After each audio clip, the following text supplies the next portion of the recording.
Spectroscopy है ना, interesting topic and one of the most important topic in all kind of exams, जो कि चाहे आपका आईआईटी जैम है, गेट है, नेट है, सीएसआईआर है, कुछ भी है। तो आज का टॉपिक ऐसा है जो इन सारे एस्पायरेंट्स के लिए, मतलब जो इनमें से किसी की भी तैयारी कर रहे हैं उस सब के लिए। तो इसको समझने के लिए वीडियो को लास्ट तक देखिएगा।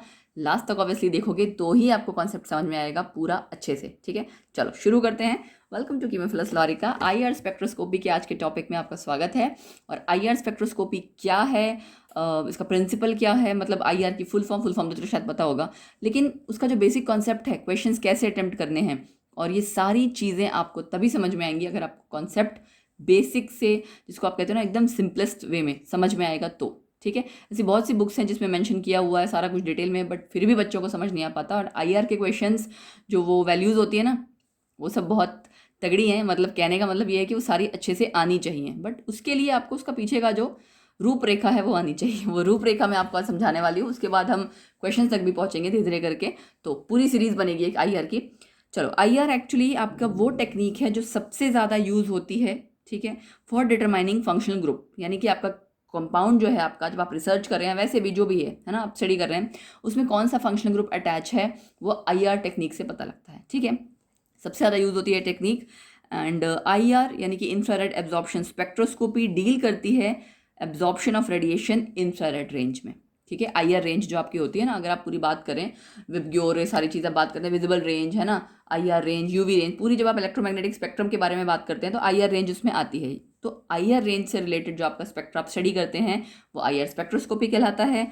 या और स्टडी आप कैसे करते हो, रिकॉर्ड कैसे करते हो, इंफ्रारेड स्पेक्ट्रोफोटोमीटर से। इंस्ट्रूमेंट का नाम आपका इंफ्रारेड स्पेक्ट्रोफोटोमीटर है। ठीक है जी, चलो, आईआर रीजन कहाँ से कहाँ तक है, 0.8 से 200 माइक्रोमीटर। ये वैल्यू याद करके रखना। यहाँ आप देख सकते हो मैंने क्या शो किया हुआ है, नियर इंफ्रारेड, इंफ्रारेड रीजन और फार इंफ्रारेड। यहाँ मैंने आपकी सारी वैल्यूज़ लिखी हुई हैं, 0.8, 2.5, 15, 200। ये वैल्यूज़ याद होनी चाहिए। मैक्सिमम जो एब्जॉर्प्शन होती है या वैल्यूज़ आती हैं वो इस रीजन में आती है, यानी मोस्ट यूज्ड रीजन आप कह सकते हो इंफ्रारेड का, वो ये वाला है, 2.5 से 15 वाला। इन दोनों में आपका और ना के बराबर ही होता है। ठीक है, तो जितने एब्जॉर्प्शन बैंड्स हैं आपके आईआर स्पेक्ट्रा में, उनको आप कैसे शो करते हो या कैसे मेजर करते हो, वेवलेंथ में या वेव नंबर में। ठीक है, रिप्रेजेंट कैसे करते हो, वेवलेंथ यानी माइक्रोमीटर, या फिर wave number in centimetre inverse. ठीक है, तो ये दो आपकी, आप कह सकते हो, यूनिट्स हैं या वैल्यूज़ हैं जिनमें आप इनको एक्सप्रेस करते हैं। बैंड इंटेंसिटी, फिर उसके बाद एक चीज़ आती है बैंड इंटेंसिटी, यानी जो आप आईआर स्पेक्ट्रा के बैंड्स पढ़ेंगे ना अभी आगे, वो आप कैसे एक्सप्रेस करते हो या कैसे इन टर्म्स में, एब्जॉर्बेंस के टर्म्स में।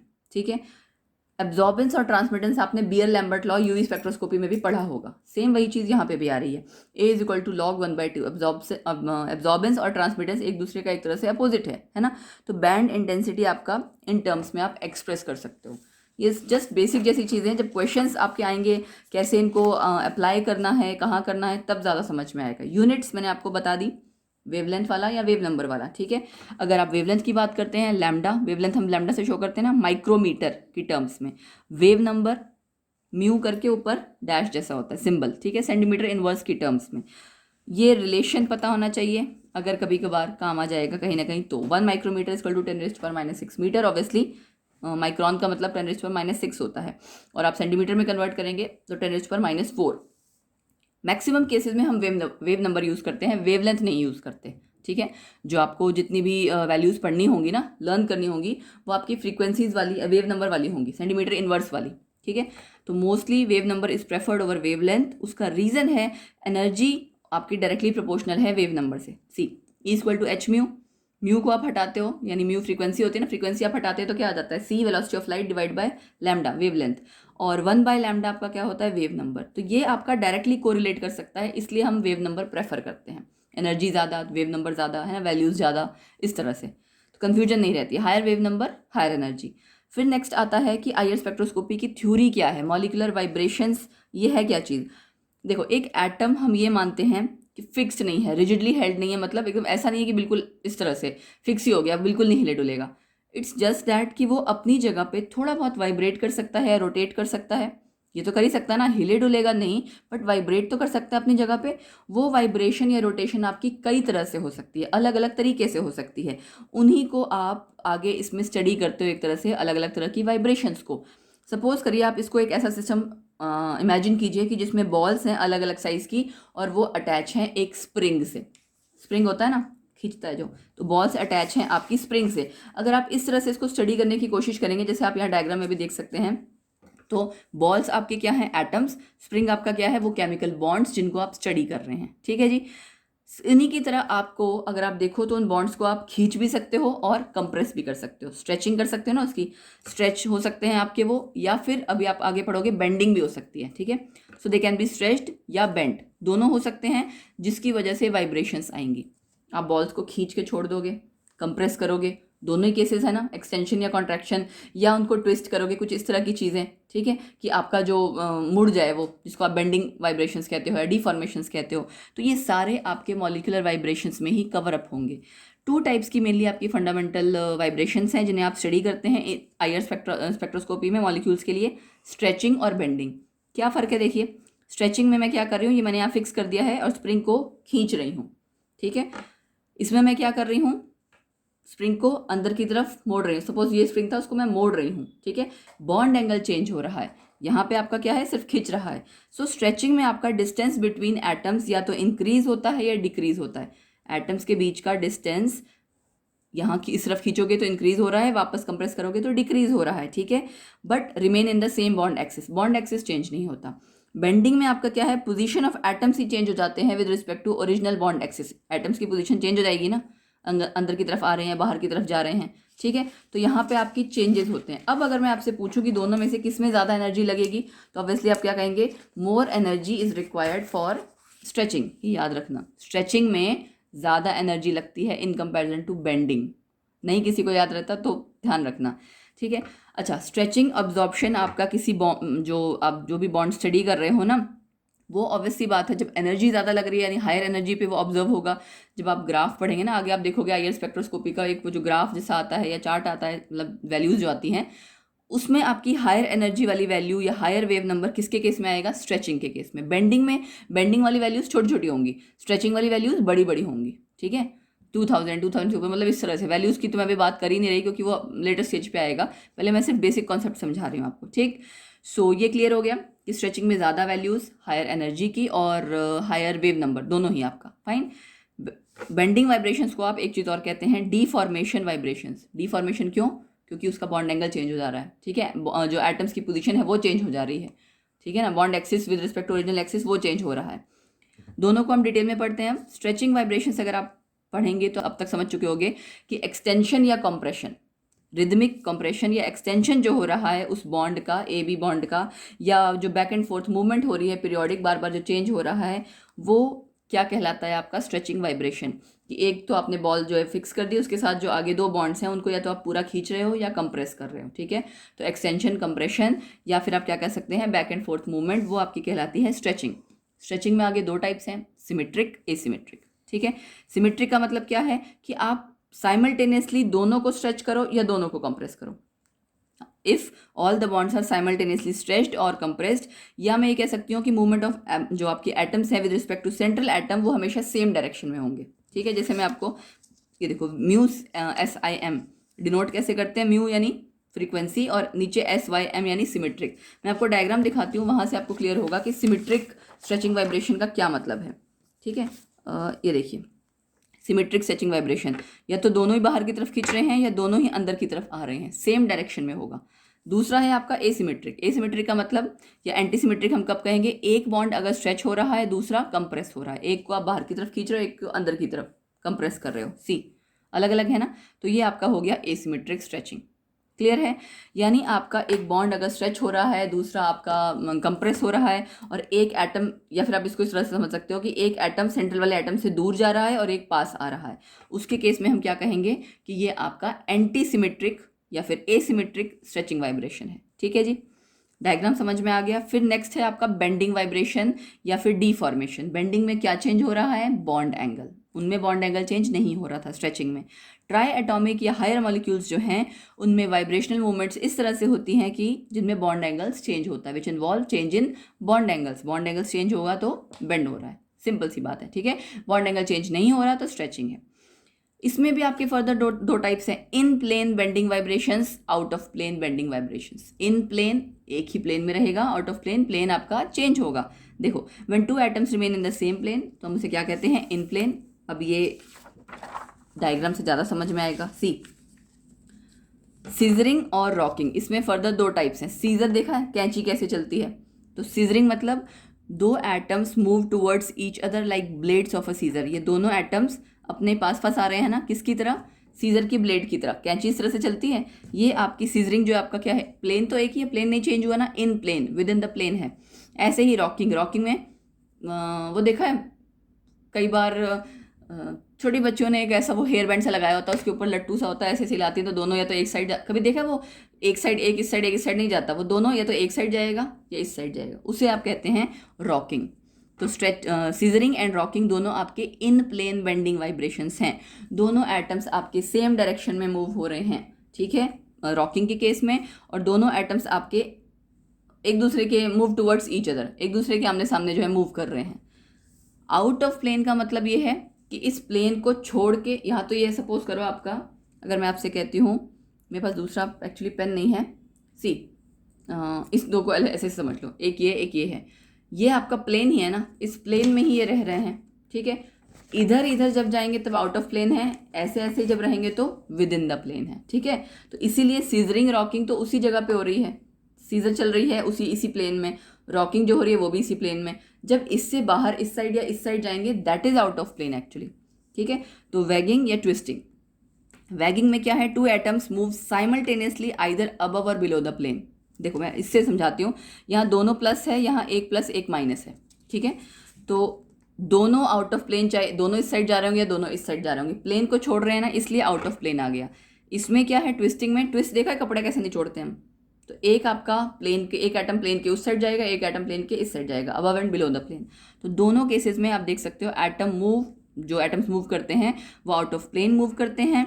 वैगिंग में क्या कर दिया हमने, two atom move simultaneously either above the plane और बिलो द प्लेन, एक ही डायरेक्शन में, एक ही प्लेन में मूव करेंगे, या तो दोनों अबव द प्लेन या दोनों बिलो द प्लेन। ट्विस्टिंग में दोनों अपोजिट डायरेक्शन में, ठीक है। ये डायग्राम्स को जब आप देखोगे ना, इनसे ज़्यादा क्लियर हो जाता है, इनसे कभी भूलता नहीं है। तो ये आपकी क्या हो गई, स्ट्रेचिंग और बेंडिंग। अब हम बात करते हैं, आज का हमारे इसमें आखिरी टॉपिक होगा प्रिंसिपल ऑफ आईआर स्पेक्ट्रोस्कोपी, ठीक है, कि आईआर स्पेक्ट्रोस्कोपी का मेन प्रिंसिपल क्या है। सी, जो एब्जॉर्प्शन हो रही है आईआर रीजन में ना, वो पता है क्यों होती है, एक्साइटेशन के कारण। एक्साइटेशन किसकी, मॉलिक्यूल की, कि वो लोअर एनर्जी लेवल से, या लोअर आप कह सकते हो एनर्जी लेवल तो छोड़ो, यहाँ पे मुझे वाइब्रेशनल लेवल कहना चाहिए क्योंकि हम वाइब्रेशंस की बात कर रहे हैं ना। तो लोअर वाइब्रेशनल लेवल से हायर वाइब्रेशनल लेवल पे आपके जो एक्साइटेशन होती है, उनमें एब्जॉर्प्शन जो हो रही है एनर्जी की, उस पर बेस्ड है ये। मतलब जितने आपके वाइब्रेशनल लेवल हैं वो फर्दर आगे उनमें छोटे छोटे अगर आप closely spaced rotational energy levels हैं तो एनर्जी लेवल्स ही। तो जैसे ही आपका इलेक्ट्रॉन, या आप अगर मैं ये कहूँ कि मॉलिक्यूल जो है एनर्जी एब्जॉर्ब करेगा, तो सारी सी बात है, एक्साइट होगा, वापस आएगा। स्पेक्ट्रा में हम यही पढ़ते हैं, आईआर स्पेक्ट्रा को हम क्या कहते हैं, वाइब्रेशनल रोटेशनल स्पेक्ट्रा, क्योंकि इसमें वाइब्रेशनल एनर्जी लेवल और रोटेशनल एनर्जी लेवल को हम स्टडी कर रहे हैं। इनमें आपस में एक्साइटेशन हो रही है, मतलब मॉलिक्यूल आपका इन लेवल्स में एक्साइट होके जा रहा है या वापस आ रहा है। एटम्स, फिर से वही बात आ गई कि फिक्स पोजीशन में हेल्ड नहीं है, कॉन्टिन्यूसली रोटेट या वाइब्रेट कर रहे हैं। वो जितनी आपकी वाइब्रेशंस वगैरह हैं वो किस पे डिपेंड करती हैं, उनके नेचर ऑफ बॉन्ड्स पे या उस ओवरऑल मॉलिक्यूल के नेचर पे। बॉन्ड पे भी डिपेंड करेगी, कैसा बॉन्ड है, डबल बॉन्ड, सिंगल बॉन्ड, कुछ भी हो सकता है ना, और ओवरऑल मॉलिक्यूल पे। तो पर्टिकुलर बॉन्ड के लिए ये ध्यान रख लो, एक पर्टिकुलर फ्रीक्वेंसी की वैल्यू है। कहने का मतलब है, अगर हम बात कर रहे हैं कि एल्डिहाइड की वैल्यू इतनी है, तो एल्डिहाइड की वैल्यू की वो रेंज बता दी जाएगी। रेंज भी क्यों, क्योंकि एल्डिहाइड खाली ऐसा थोड़ी कि खाली एल्डिहाइड ग्रुप लगा हुआ है, भाई हो सकता है पूरे मॉलिक्यूल में एल्डिहाइड के आसपास कुछ और भी लगा हो, OH लगा है, वही बात आ गई, इलेक्ट्रॉन डोनेटिंग ग्रुप लगा, विड्रॉइंग ग्रुप लगा, या कुछ और ऐसा चीज़ लगा जिसका इम्पैक्ट उस मेन एल्डिहाइड ग्रुप पे पड़ेगा। जब मेन एल्डिहाइड ग्रुप पे पड़ेगा तो उसकी वैल्यू जो है थोड़ा बहुत ऊपर नीचे होगी ना, इसीलिए आपकी एक रेंज बता दी जाती है for aldehydic group, for carbonyl group, for acidic group, ठीक है। जितने भी होंगे आगे हम डिटेल में करेंगे, फाइन। लेकिन एक पर्टिकुलर बॉन्ड की, ठीक है, मतलब अगर सपोज करो दो मॉलिक्यूल्स हैं, दोनों में बिल्कुल सेम एल्डिहाइडिक ग्रुप है और एक साइड OH है, एक साइड कुछ और है, तो उसकी जो फ्रीक्वेंसी वाली वैल्यू होगी ना वो सेम आएगी, कभी डिफरेंट नहीं आ सकती, ठीक है।